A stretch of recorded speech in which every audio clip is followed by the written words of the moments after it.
Hello students, welcome to our channel ICSC study ST165।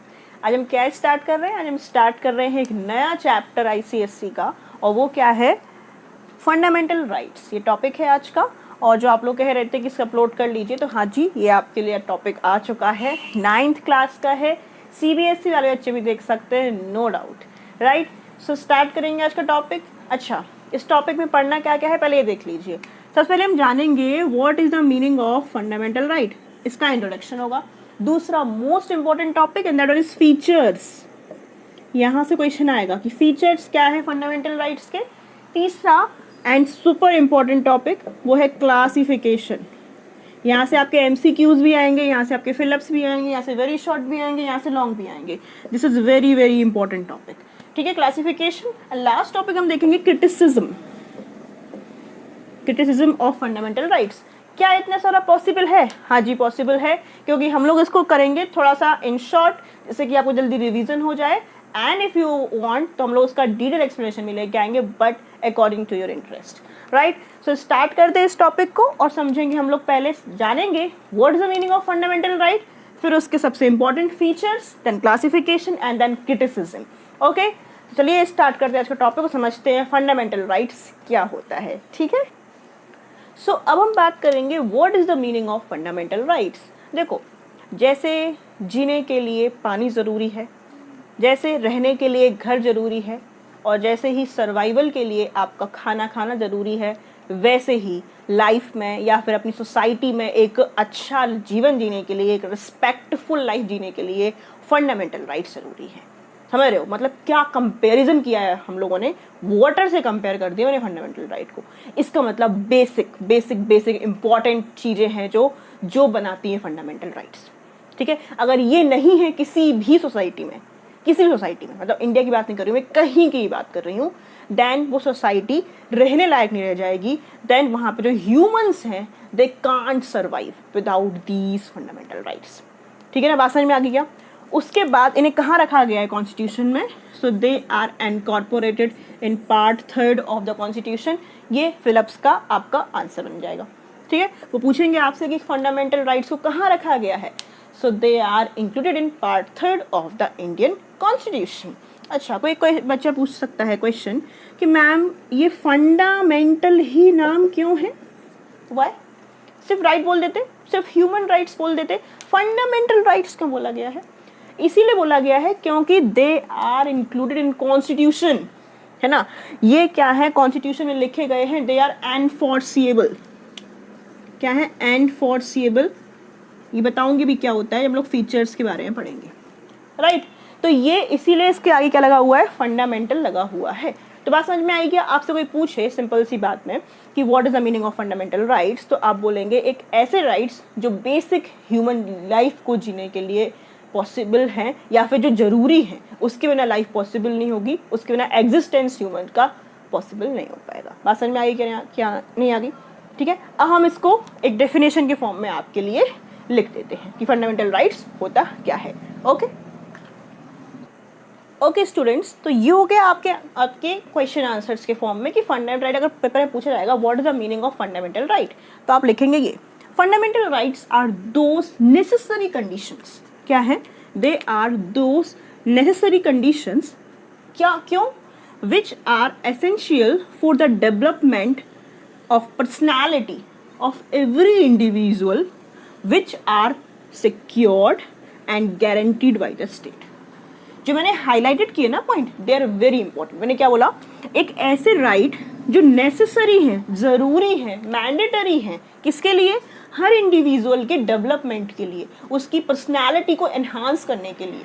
दूसरी बात, ये सिक्योर्ड हैं और गारंटीड हैं स्टेट के द्वारा। मतलब इनको आपको स्टेट ने दिया है, इनको आपको सरकार ने दिया है, इनको आपको आपकी कंट्री ने दिया है, आपकी कॉन्स्टिट्यूशन ने दिया है। ठीक है, आपसे कोई छीन नहीं सकता इनको। बात समझ में आई कि नहीं आ गई?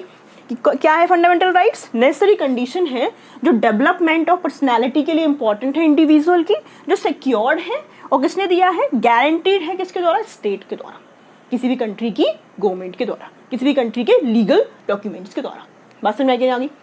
इसका क्वेश्चन दूसरा आएगा आपके पेपर में कि what is the difference between legal right and fundamental right. कोई बोल सकता है अच्छा फंडामेंटल राइट है, ठीक है, कॉन्स्टिट्यूशन में दिए गए हैं, तो क्या ये लीगल राइट ही है? नहीं भाई, they are very different from legal right. Legal right अलग होता है और फंडामेंटल राइट अलग होता है। अब हम डिस्कस करेंगे difference between legal right and fundamental right. So अब डिस्कस क्या करना है हमको, डिफरेंस क्या है, अंतर क्या है किसमें, legal right and fundamental rights में, राइट। तो बहुत इजी डिफरेंस है, लेकिन क्वेश्चन पूछा जा सकता है ना। देखो लीगल राइट जो होते हैं ना, उसको आप ऑर्डिनरी प्रोसेस से चेंज कर सकते हो, नॉर्मल प्रोसेस से इसमें चेंजेस लाए जा सकते हैं, ठीक है ना, ये बात ध्यान रखना। Legal rights can be changed with the help of ordinary process, ठीक है। लेकिन अगर हम बात करेंगे फंडामेंटल राइट्स की, तो इनको अगर आपको चेंज करना है, इनमें कुछ बदलाव करना है, तो ये नॉर्मल प्रोसेस से चेंज नहीं होगा। ये चेंज हो जाएगा आप लेजिस्लेचर में ले जाएंगे, किसमें ले जाएंगे, जो हमारी लेजिस्लेचर है वहां से क्या है ये चेंज हो जाएगा, अगर कुछ मेजोरिटी इसको आपको अप्रूव कर देती है। लेकिन अगर फंडामेंटल राइट में चेंज करना है तो नहीं भाई, इसमें जो प्रोसेस पूरी मेंशन्ड है अपनी कॉन्स्टिट्यूशन में, स्पेशल जो प्रोसेस मेंशन्ड है ना, उसी के अकॉर्डिंग इसमें चेंजेस आएंगे, ठीक है। ऑर्डिनरी प्रोसेस नहीं होगा, बाकायदा मेजॉरिटी होगी, आपका लेजिस्लेचर भी यूज होगा उसमें, आपके एग्जीक्यूटिव भी यूज होगा इसमें, उसके बाद क्या है आपकी स्टेट्स भी यूज होंगे इसमें, और फिर कोई मेजॉरिटी होगी and then it will be amended. मतलब काफी टफ प्रोसेस है फंडामेंटल राइट को अमेंड करने का, मतलब चेंजेस लाने का। अमेंड मीन्स क्या होता है, चेंजेस। और लीगल राइट का क्या है, ऑर्डिनरी प्रोसेस के थ्रू इसमें क्या है चेंजेस ला सकते हैं with the help of legislature. ये बात समझ में आई कि नहीं आ गई? तो एक क्वेश्चन अगर आएगा तो आप ऐसे लिख सकते हैं कि they can be change with ordinary process but they need to change with the help of the process, particular process which is mentioned in the particular constitution, right. Done है, समझ में आ गया? चलो अब देखते हैं सबसे इंपॉर्टेंट टॉपिक, और वो है आज का features of the fundamental rights, ठीक है। So students, these are important features of our fundamental rights. Number 1 क्या है, दे आर जस्टिसिएबल, ठीक है, और दे आर एनफोर्सिएबल, ठीक है, ये दोनों साथ में लिखना। They are justiciable by nature and enforceable by law, ठीक है। समझाते हैं इसको क्या है। देखो अभी हम पढ़ने वाले हैं कॉन्स्टिट्यूशन, जो अपना फंडामेंटल राइट है उसका क्लासिफिकेशन, उसमें लास्ट एक फंडामेंटल राइट आता है जिसको बोलते हैं आर्टिकल 32, जिसका नाम है राइट टू कॉन्स्टिट्यूशनल रेमेडीज, ठीक है। उसमें बोला गया है, उसके हिसाब से बात की गई है कि आपके अगर राइट को कोई छीन रहा है तो फिर आप जा सकते हो कोर्ट में, आपको कोई रोक नहीं सकता, और कोर्ट वहां पर आपकी बात सुनेगा with the help of writs. इसकी हेल्प से with the help of writs. ये रिट्स क्या होती है, सब कुछ आएगा, टेंशन लेने का बिल्कुल, है ना, परेशान नहीं होने का, ये सब कुछ आने वाला है। हम क्लासिफिकेशन पढ़ने वाले फंडामेंटल राइट्स का, राइट। तो क्या बोल रहा है पहला कि they are justiciable and they are enforceable, मतलब ये क्या है, एनफोर्स किया जा सकता है। आपसे कोई छीन रहा है इन राइट को तो आप कोर्ट में जा सकते हो जस्टिस लेने के लिए, उसके लिए क्या है कोर्ट आपका साथ देगा, आपको जस्टिस प्रोवाइड करेगा। इसके साथ साथ सेकेंडली ये इंपॉर्टेंट चीज है, ध्यान सुनो, सुनने हो ना। दूसरा ये है कि सुप्रीम कोर्ट क्या कर सकता है, जुडिशियल रिव्यू कर सकता है। सपोज करो मान लो कोई इंसान है, ये यहाँ पे अपने देखते होंगे ना कि मतलब गांव में बहुत ऐसा होता है कि मतलब मान लो कोई लोअर कास्ट का मेंबर है, उसको क्या है हायर कास्ट के लोग परेशान कर रहे हैं, उसके राइट्स को छीन रहे हैं, और कोई इस पर ध्यान नहीं दे रहा है, वो शिकायत भी नहीं कर रहा है जाके मतलब कहीं पर भी, और वो कोर्ट पे भी अपनी गुहार नहीं लगा रहा है। लेकिन ये मामला मान लो बहुत बड़ा बढ़ जाता है, ठीक है, तो फिर क्या करते हैं कि मतलब कोर्ट खुद संज्ञान ले लेता है। कोर्ट खुद देखता है कि अच्छा यहाँ पे क्या है फंडामेंटल राइट्स का उल्लंघन हो रहा है, तो कोर्ट खुद उस चीज़ को मतलब रिव्यू करेगा और उसके लिए क्या है एक्शन लेगा। इस चीज़ को बोला जाता है जुडिशियल रिव्यू। क्या बोलते हैं इसको, जुडिशियल रिव्यू। तो ये भी हो सकता है फंडामेंटल राइट्स में। बात समझ में आ रही कि नहीं आ रही? इसका मतलब फंडामेंटल राइट्स आर जस्टिसिएबल, दूसरा क्या है दे आर एनफोर्सिएबल, इनको एनफोर्स कर सकता है लॉ के थ्रू, और जस्टिस प्रोवाइड करने के लिए हम लोग कोर्ट का दरवाजा खटखटा सकते हैं, नॉक कर सकते हैं, ठीक है ना। पहला 2 पॉइंट समझ में आ गए फीचर्स में। तीसरा क्या है, दे आर अमेंडेबल, इनको हम चेंज कर सकते हैं सिचुएशंस के अकॉर्डिंग, बस स्पेशल तरीके से चेंज होंगे जो कॉन्स्टिट्यूशन में मेंशन है। ऑर्डिनरी प्रोसेस से क्या है इनको चेंज नहीं किया जाएगा, हमने डिस्कस किया अभी लीगल राइट और डिफरेंस में, ठीक है। तीसरा क्या है, they reflects Indian value, Indian value, क्योंकि हमारे देश में क्या संस्कृति है, सबका साथ सबका विकास जो मोदी जी बोलते हैं ना, सबका साथ सबका विकास, वही चीज़ तो इंडियन कल्चर में इनकलकेट है।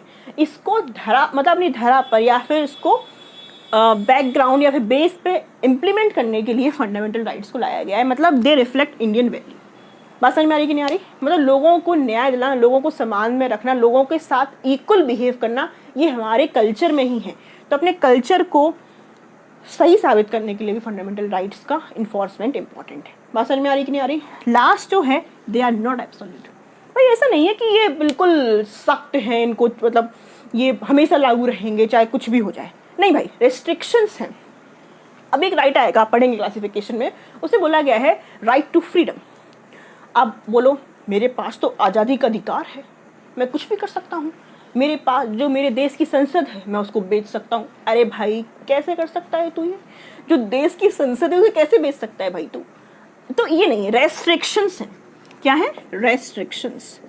फंडामेंटल राइट तुझे दी गई है पर उसके लिए क्या है, तेरे ऊपर रेस्ट्रिक्शंस भी लगाए गए हैं। मतलब फंडामेंटल राइट्स तो हैं लेकिन साथ में आपको ड्यूटीज भी दी गई हैं। इसलिए हम लोग नेक्स्ट टॉपिक पढ़ेंगे इसके बाद, फंडामेंटल ड्यूटीज।